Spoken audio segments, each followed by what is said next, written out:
नमस्कार, मैं अनीता चौधरी और आप सभी का स्वागत है। आज हम बात करेंगे अरविंद केजरीवाल जी की। दिल्ली के मुख्यमंत्री अरविंद केजरीवाल, आम आदमी पार्टी के संयोजक अरविंद केजरीवाल, अन्ना आंदोलन की उपज अरविंद केजरीवाल और अगर बोलें तो वैसे तो दिल्ली की जनता ने उनको वोट देकर इस प्रदेश का मुख्यमंत्री बनाया है, लेकिन शायद वो सेल्फ अपॉइंटेड दिल्ली प्रदेश के ही नहीं बल्कि अब तो ऐसा लग रहा है कि पूरे भारत के जनता के सरपरस्त कहलवाने के ललायित हो रहे हैं। अरविंद केजरीवाल चाहे परिस्थितियां कितनी हों, लेकिन एक ऐसा क्योस क्रिएट करते हैं कि एक अफरा तफरी सी मच जाती है। लोगों का आपका हमारे ऊपर से और हमारा आपके ऊपर से विश्वास उठ जाता है और उस अविश्वास वाली परिस्थिति का फ़ायदा उठाते हुए अरविंद केजरीवाल मौका परस्ती वाली राजनीति करते हैं। अरविंद केजरीवाल जिन्होंने अन्ना को लात मारते हुए पीछे भगा दिया, अरविंद केजरीवाल जो उनके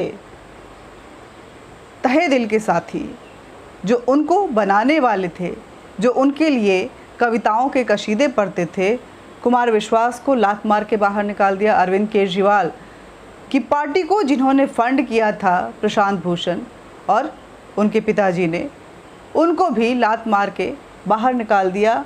और जिन्होंने इस पार्टी का पूरा मॉड्यूल तैयार किया था योगेंद्र यादव जी, उनको लात ही नहीं मारा बल्कि बाउंसरों से पिटवा पिटवा कर बाहर निकाल दिया। और अब अरविंद केजरीवाल उन्हीं के कुछ सोच वाले मनीष सिसोदिया के साथ बैठकर आम आदमी पार्टी को, जो कि दिल्ली की राजनीति करती है, वहाँ गुंडों की भरमार कर चुके हैं। वहाँ पे अमानतुल्लाह खान जैसे लोग न जाने कैसे कैसे अनर्गल बयान देते हैं जिससे समाज का सौहार्द बिगड़ता है। अरविंद केजरीवाल तुष्टीकरण की राजनीति की पराकाष्ठा पार कर चुके हैं। अरविंद केजरीवाल आम आदमी पार्टी को के नाम पे वो न जाने आम आदमी को किस किस तरह से लूटते हैं। भले ही वो बिजली पानी मुफ्त देते हैं, लेकिन दिल्ली को अगर देखें तो दिल्ली का ग्रोथ जो है वो डेफिसिट में जा रहा है। दिल्ली के पास बजट उनकी पब्लिसिटी पे खर्च होता है। अरविंद केजरीवाल जो अपनी मुख्यमंत्री तो दिल्ली के हैं, लेकिन अपनी पब्लिसिटी वो केरला से लेकर के पंजाब से लेके हिंदुस्तान के हर प्रदेश में करते हैं।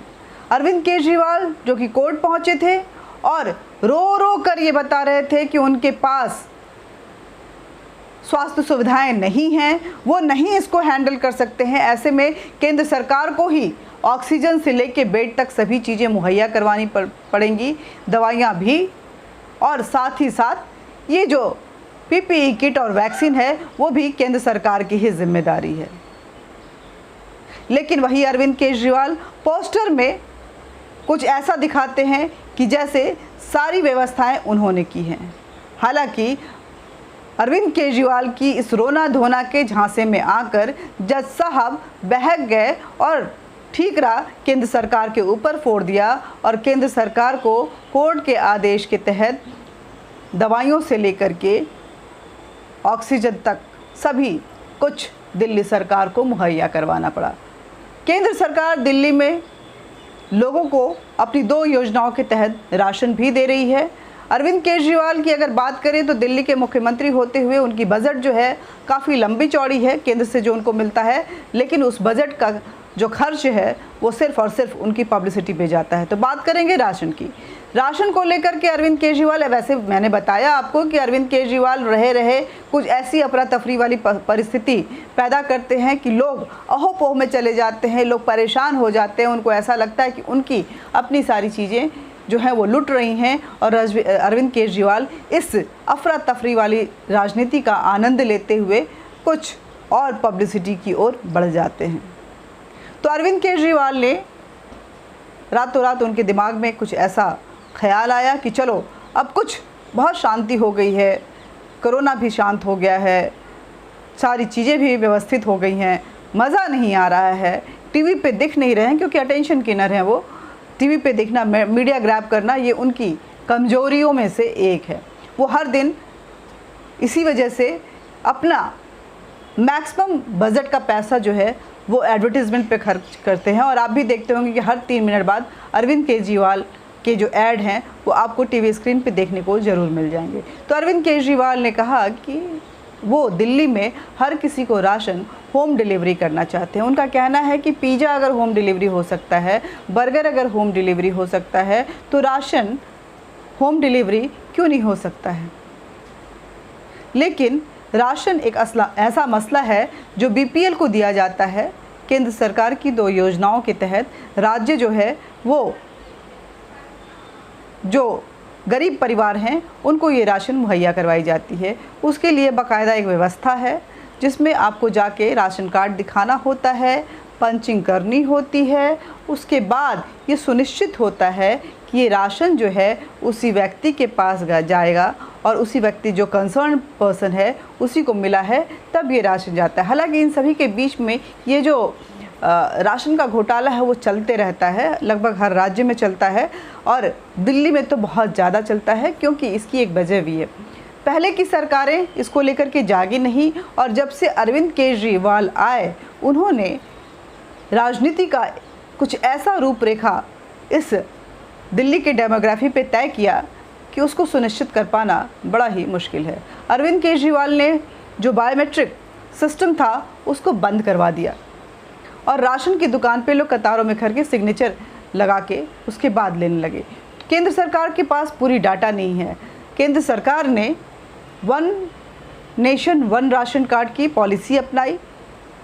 लगभग सारे राज्यों ने इस पे हामी भरते हुए इस पे अपना कार्य शुरू कर दिया है। बहुत सारे राज्यों ने पूरा भी कर लिया है, लेकिन अरविंद केजरीवाल इसको लागू करने से मना ही करते हैं और वो बोलते हैं कि नहीं, जो राशन है हम होम डिलीवरी करेंगे और लोगों को परेशानी नहीं हो, इसलिए हम करना चाहते हैं।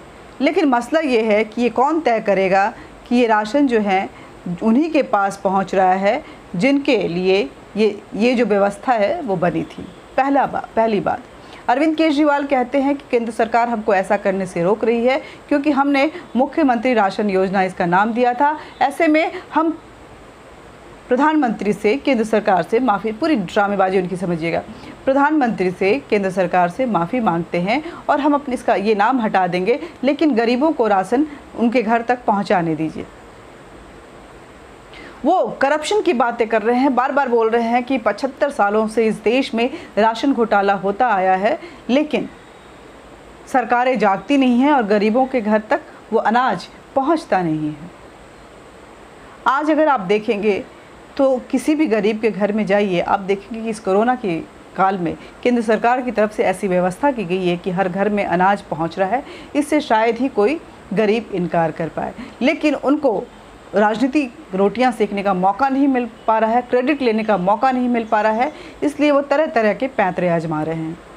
उन्होंने कहा कि जो प्रपोज़ल दिया केंद्र सरकार को उसमें कहा कि इसको क्योंकि ये पहुंचाएंगे इसलिए हमें कुछ एक्स्ट्रा चार्ज उसमें लगाने होंगे, राज्य सरकार उसको लगाएगी पहुंचाने के, जो कि वो उस जनता से लेंगे। अब आप बताइए, आप ये एक्स्ट्रा चार्ज क्यों लेंगे और किस लिए लेंगे? जाहिर सी बात है, अपनी पब्लिसिटी के लिए।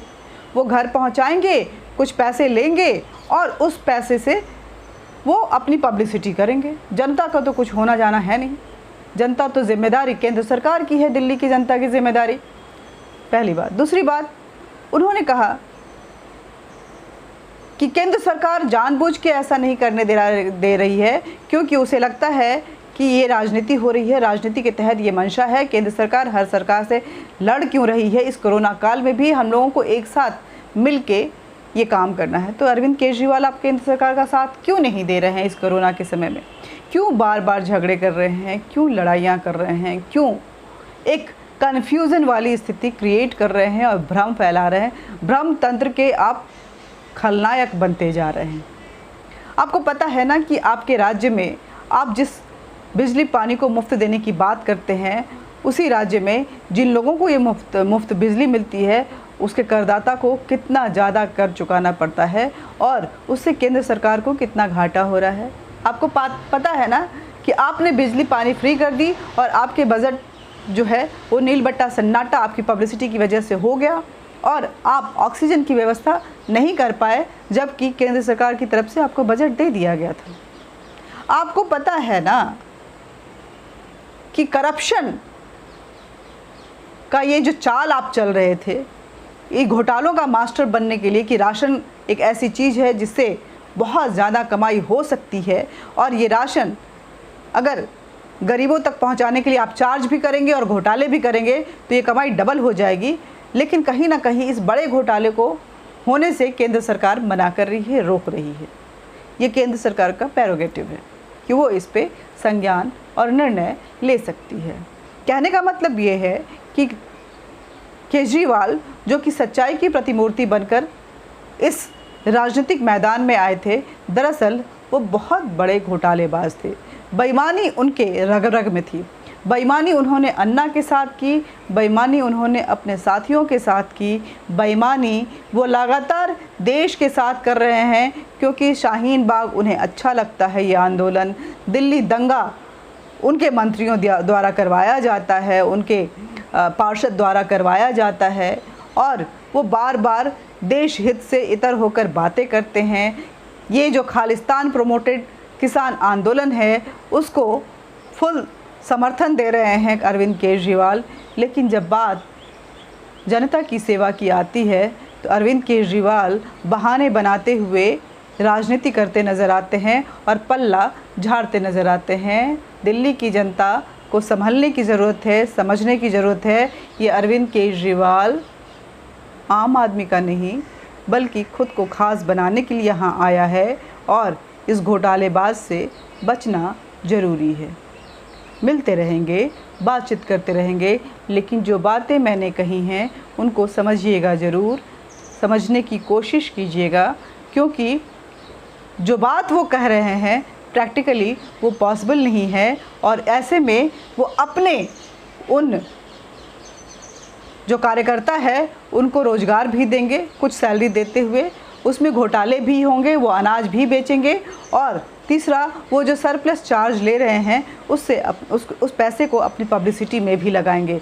तो ना आपके पास जायज़ चीज़ पहुंचेगी और ना आपको कुछ होना जाना है, बल्कि आप इस ट्रैप में फंसकर अपना खर्चा और बढ़ाने वाले हैं। तो संभल जाइएगा, और ये संभलने की ज़रूरत भी है, क्योंकि आपने देख लिया कि फ्री की बिजली पानी जो है वो ऑक्सीजन पे कितनी भारी पड़ी है। नमस्कार। गुजारिश है, शेयर कीजिए, सच्ची बात है, लोगों तक पहुंचनी चाहिए, अंदर की बात है।